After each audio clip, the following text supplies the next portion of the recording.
प्रणाम मित्रों। तो चलिए हम लोग नेताजी का चश्मा नामक कहानी को पढ़ते हैं। यह कहानी आप लोगों को 9th क्लास में पढ़नी है। इस कहानी की रचना स्वयं प्रकाश जी ने की है। तो चलिए पहले हम लोग लेखक के संक्षिप्त जीवन परिचय को देखते हैं। स्वयं प्रकाश जी का जन्म सन 1947 में इंदौर मध्य प्रदेश में हुआ। मैकेनिकल इंजीनियरिंग की पढ़ाई करके एक औद्योगिक प्रतिष्ठान में नौकरी करने वाले स्वयं प्रकाश का बचपन और नौकरी का बड़ा हिस्सा राजस्थान में बीता। फिलहाल स्वैच्छिक सेवानिवृत्ति के बाद वे भोपाल में रहते हैं और वसुधा पत्रिका के संपादन से जुड़े हैं। 8वें दशक में उभरे स्वयं प्रकाश आज समकालीन कहानी के महत्वपूर्ण हस्ताक्षर हैं। उनके 13 कहानी संग्रह प्रकाशित हो चुके हैं, जिनमें सूरज कब निकलेगा, आएंगे अच्छे दिन भी, आदमी जात का आदमी और संधान उल्लेखनीय है। उनके बीच में विनय और ईंधन उपन्यास चर्चित रहे हैं। उन्हें पहल सम्मान, बनमाली पुरस्कार, राजस्थान साहित्य अकादमी पुरस्कार आदि पुरस्कारों से पुरस्कृत किया जा चुका है। मध्यवर्गीय जीवन के कुशल चितेरे स्वयं प्रकाश की कहानियों में वर्ग शोषण के विरुद्ध चेतना है, तो हमारे सामाजिक जीवन में जाति, संप्रदाय और लिंग के आधार पर हो रहे भेदभाव के खिलाफ प्रतिकार का स्वर भी है।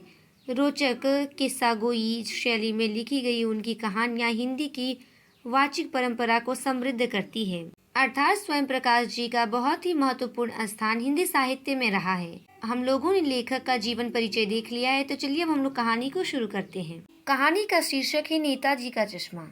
अपने कहानी के शीर्षक के अनुरूप ही यह कहानी नेताजी अर्थात सुभाष चंद्र बोस जी से ही संबंधित है। तो चलिए कहानी को प्रारंभ करते हैं। हालदार साहब को हर 15वें दिन कंपनी के काम के सिलसिले में उस कस्बे से गुजरना पड़ता था। कस्बे का अर्थ होता है जो ना पूरी तरह से गांव हो और ना ही पूरी तरह से शहर हो, अर्थात उसे कस्बा कहा जाता है। कस्बा बहुत बड़ा नहीं था, जिसे पक्का मकान कहा जा सके वैसे कुछ ही मकान, और जिसे बाजार कहा जा सके वैसा एक ही बाजार था।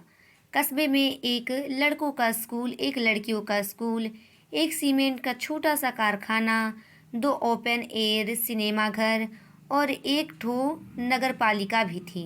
नगर पालिका थी तो कुछ न कुछ करती भी रहती थी।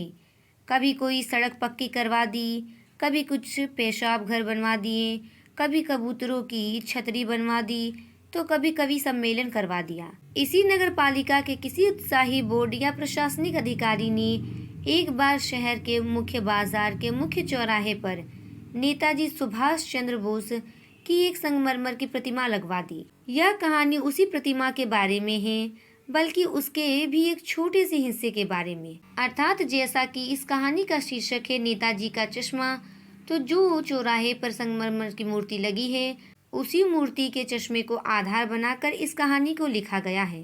पूरी बात तो अब पता नहीं, लेकिन लगता है कि देश के अच्छे मूर्तिकारों की जानकारी नहीं होने और अच्छी मूर्ति की लागत अनुमान और उपलब्ध बजट से कहीं ज्यादा होने के कारण काफी समय ऊहापोह और चिट्ठी पत्री में बर्बाद हुआ होगा, और बोर्ड की शासनावधि समाप्त होने की घड़ियों में किसी स्थानीय कलाकार को ही अवसर देने का निर्णय किया गया होगा, और अंत में कस्बे के इकलौते हाई स्कूल के इकलौते ड्राइंग मास्टर, मान लीजिए मोतीलाल जी, को ही यह काम सौंप दिया गया होगा, जो महीने भर में मूर्ति बनाकर पटक देने का विश्वास दिला रहे थे। जैसा कि कहा जा चुका है, मूर्ति संगमरमर की थी, टोपी की नोक से कोट के दूसरे बटन तक, कोई 2 फुट ऊंची, जिसे कहते हैं बस्ट, और सुंदर थी। नेताजी सुंदर लग रहे थे, कुछ मासूम और कमसीन।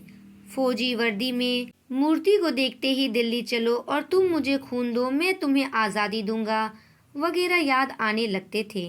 इस दृष्टि से यह सफल और सराहनीय प्रयास था। केवल एक चीज की कसर थी जो देखते ही खटकती थी। नेताजी की आंखों पर चश्मा नहीं था, यानी चश्मा तो था लेकिन संगमरमर का नहीं था। एक सामान्य और सचमुच के चश्मे का चौड़ा काला फ्रेम मूर्ति को पहना दिया गया था।